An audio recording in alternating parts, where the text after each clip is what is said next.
Vince Reinhart with me, as you said, from AEI. I also used to head the Division of Monetary Affairs at the Fed, and an expert on both these topics, Chairman Bernanke, as well as this test of the reverse repo transactions. Tell us the significance of this action from the Fed today. Okay, so the reverse repos are a way of temporarily shrinking the Federal Reserve's balance sheet without having to sell securities, because the securities in question sit there as collateral for that transaction.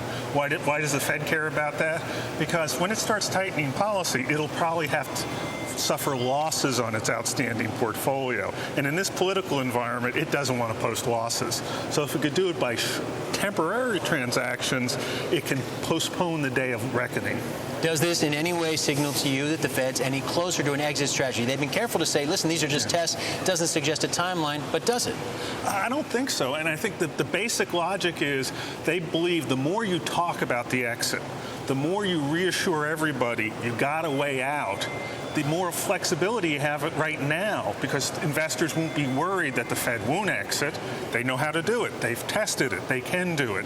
So I don't think it signals they're about to do it. It just signals they want to do things to reassure investors that when the appropriate time comes, they'll be able to do it.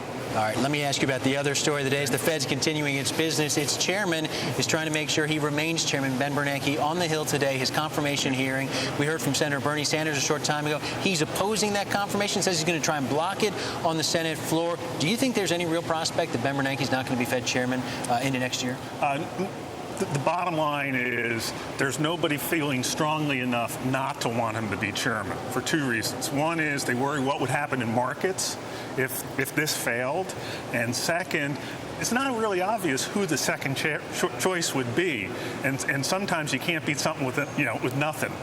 So in the end, senators basically have 30 free passes.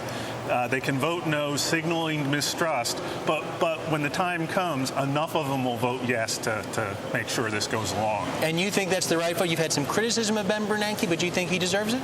I think that, yes, I do. I think he's the best of the set. I think he's done very well in terms of monetary policy. He's done less well in terms of crisis management, and he's done less well in thinking forward what the right role for the Federal Reserve should be. One thing to say, though, is while there aren't going to be enough votes to actually block the confirmation, it can certainly delay it. We're not talking about approval of this until next year.